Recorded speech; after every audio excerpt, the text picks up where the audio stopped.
वालेकुम, my name is advocate मन्ना अशरफ मिर्ज़ा। और आज मैं जिस वाले से इन्फॉर्मेशन आप लोगों के साथ शेयर करने वाली हूँ वो इन्फॉर्मेशन कुछ इस वाले से है कि क्या औरत अदालत गए बगैर हुला की डिग्री हासिल कर सकती है या नहीं।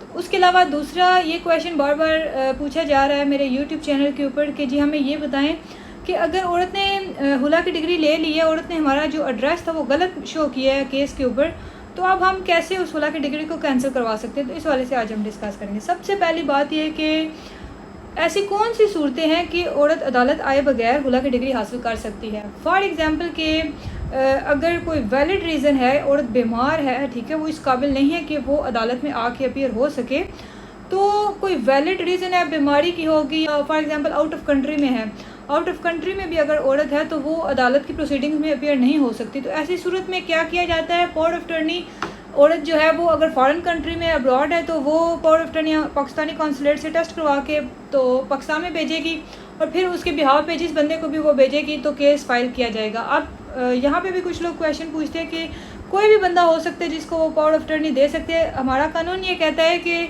ब्लड रिलेशन के बंदे को, ठीक है, उसका भाई हो जाए, वालिद हो जाए या उसकी वालदा हो जाए, कोई ब्लड रिलेशन का बंदा, उसको औरत पावर ऑफ अटॉर्नी दे सकती है, चाहे औरत पाकिस्तान में है या चाहे औरत आउट ऑफ कंट्री में है। उसने अगर पावर ऑफ अटॉर्नी देना है तो ब्लड रिलेशन के बंदे को देगी, ठीक है।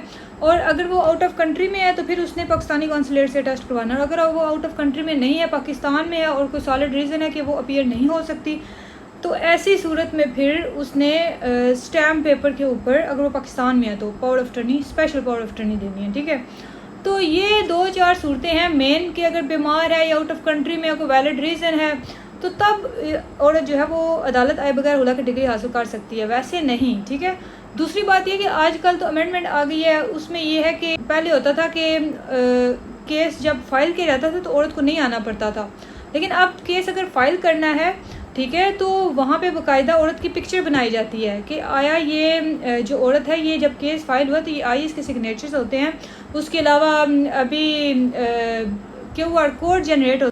तो आपको जब नॉलेज हो कि इसने मेरे खिलाफ हुला की डिग्री ली है तो आप फ़ौरन से एप्लीकेशन फाइल कर सकते हैं और जो प्रोसीडिंग्स हुई होंगी वो सेट साइड होंगी। जब सेट साइड हो जाएंगी तो सेम उस स्टेज पे केस आ जाएगा जब उसने फाइल किया। फिर आप अपना रिटन स्टेटमेंट दे सकते हैं, अपना जवाब दे सकते हैं। मिसाल अगर हो सकती हुई तो हो जाएगी, नहीं तो फिर अगर औरत ने बयान देती है कि मैंने इसके साथ बात नहीं होना या व्हाट्सएवर जो भी उसका बयान होगा उस हिसाब से फिर हुला की डिग्री पास हो जाएगी। हुला की डिग्री तो हर पास हो ही जानी होती है, लेकिन ये है कि अगर हस्बैंड के बाकी भी क्लेम्स हैं, फॉर एग्जांपल के हुला के साथ सामान जहेज, गोल्ड ऑर्नामेंट्स या कुछ इस तरह के हक महर का केस उसने फाइल किया और वो सारी अमाउंट जो है वो डिग्री हो गई है, तो ऐसी सूरत में फिर हस्बैंड ने क्या करना है, एक्स पार्टी डिग्री को सेट साइड करवानी। सेट साइड करवाने के बाद अपना जवाब दावा देना। डिफेंस में उसने ये साबित करना है कि ये चीज़ें जो है वो गलत लिखी गई हैं, सामान जहेज आया था शादी के मौके पे नहीं आया था, वो अपना जो है वो डिफेंस लेगा अदालत के अंदर। तो ऐसी सूरत बाज़ दफ़ा होता ये है कि ज़्यादातर क्लेम्स होते हैं ना हक महर का या डॉवर का या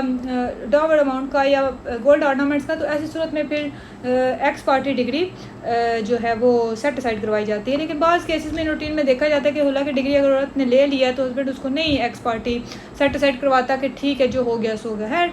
अगर इस वाले से आप कोई भी क्वेश्चन पूछना चाहते हैं या अगर आप कंसल्टेशन हासिल करना चाहते हैं, कंसल्टेशन जो है वो पेड है तो आपको कंसल्टेशन फ़ी पे करना होगी। और अगर आपका कोई क्वेश्चन है तो काइंडली नीचे कमेंट बॉक्स में पूछेगा। Thank you very much. अल्लाह हाफ़िज़।